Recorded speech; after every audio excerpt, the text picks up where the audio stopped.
Hi, I'm any new province, and is this possibly Pauper playable? That's the question I want to answer about the dragon-themed cards that were made Pauper legal with the online release of Iconic Masters. Today I'm going to explain what I think are the best dragon cards from Iconic Masters, and then I'm going to walk you through the brew that I came up with for this week's videos. Let's have a look at which Dragons Matter cards made the cut. We have Scion of Ujin, we have Draconic Roar, and we have Foul-Tongue Invocation. It didn't take me long to realize that these cards would work best in a big red Tron type of build.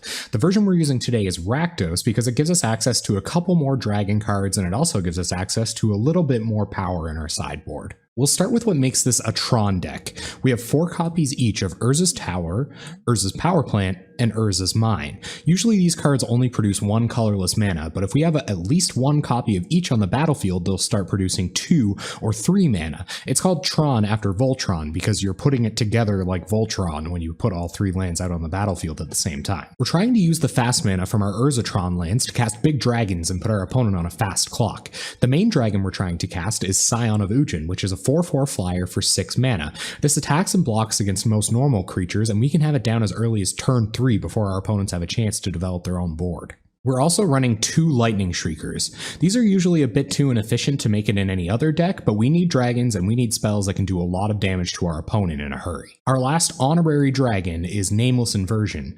This card has the Changeling keyword, which means it can be any and all creature types whenever we need it to be. This card is great because it doubles as a dragon, it removes a creature, or it pumps one of our fat flyers to get in those crucial last points of damage. We're also running a single Ulamog's Crusher as a sort of nut draw possibility. If we can assemble Tron by turn 3, we can play this alien monstrosity on turn 4 and start eating away at our opponent's board. What goes well with fire-breathing dragons? Burn, of course. My favorite burn spell in this deck is Artillerize because it synergizes so well with our card draw and our mana fixing. It'll always dome our opponent for 5, and we can engineer ways where it'll draw us a card in the process as well. We're running 2 Firebolts as removal spells to buy us enough time to build Tron in the first place. If we draw this later on, it's not dead either because it can remove 2 creatures or it can hit our opponent for 4 damage with all of that mana we've built up.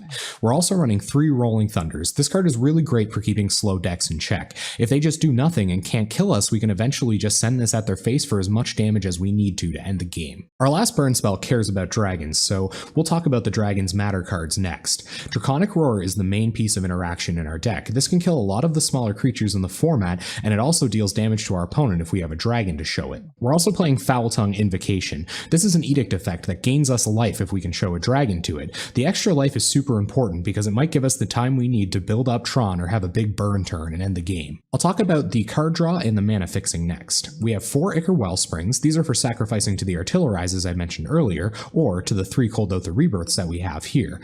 The Kuldotha Rebirths are great because it gives us 3 bodies to block our opponent's early aggressive threats, or it's good for pegging in at our Monarch opponents to try to steal their royal card draw ability. We're playing Prophetic Prisms and Chromatic Stars as well. It's pretty hard to get colored mana when you need it when you're running 12 Tron lands. They don't produce any colored mana themselves, so we use these cards that can replace themselves while fixing that problem for us. Finally, we have Expedition Maps. These are all-stars in Urzatron decks because they represent a 5th copy of each of the Urzatron lands. Remember, we need 1 of each to get all of that mana to do the powerful things our deck is trying to do. It's also good for going and getting some of the utility lands that I've included in the mana base that I'm about to explain. Our mana is built to go big. We have 1 of each of the Tron lands so that when we look down at our opening 7, hopefully we see 1 of each of these lands. That'll let us start doing crazy things right off the hop. We have 2 Bloodfell Caves. These are going to gain us some life and fix our mana a little bit, just standard Pauper duels. We have 2 Great Furnaces. These are artifact lands because sometimes we need an artifact to sacrifice to Artillerize or Kuldotha Rebirth. We also have 1 Mortuary Mire. This is for searching up with our expedition map and putting one of our big threats back on top of our library. We can usually draw straight into it with a Prophetic Prism, Chromatic Star, or Ichor Wellspring, so this land is pretty great. We have 1 Mountain. This is just, it does what mountains do in any other red deck. We have 1 Painted Bluffs because our mana can be very problematic, and this is kind of a good silver bullet to tutor up when we need black or red mana at a given time.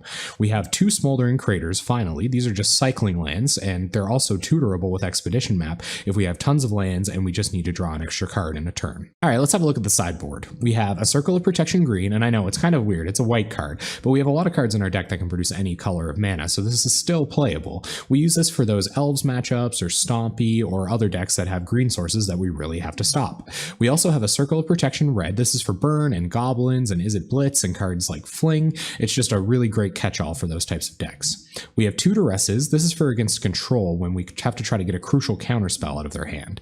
We have 1 Doomblade, another sort of catch-all removal spell. We have another Foul Tongue Invocation for when we really need an Edict effect or if we need just a little bit more life gain against a creature deck. We have 1 Electrickery. This is for all those pesky 1/1 tokens, and if we're lucky, maybe we can get some real creatures with this. We have 2 Gorilla Shamans. These are to shut down Affinity and Monarch decks on turn 1. We have 2 Stone Rains for the Tron Mirrors. We have 2 Swirling Sandstorms. These aren't super great in our deck, but it's kind of a concession to lead the Stampede being legalized. We need this card as a board wipe for people that just keep drawing into more and more and more creatures. This will clear the board and hopefully give us a chance to go on over those decks. We also have 2 Nihil Spell Bombs. We don't want to clear out our own graveyard because we have Mortuary Mire and Firebolt, so we're using a one-sided Relic of Progenitus in this sideboard. So there it is, Rakdos Dragon Tron. If you enjoyed today's video, please like and subscribe down below. It's a really great way to let me know that you're enjoying everything, and it also encourages me to make more possibly Pauper playable content. We're going to take this deck live in a league on Tuesday night at twitch.tv/AnyNewProvince. Leave your comments and feedback down below. I really love hearing what everybody thinks about this series. Thanks again, everyone, and hopefully I'll see you on Tuesday night.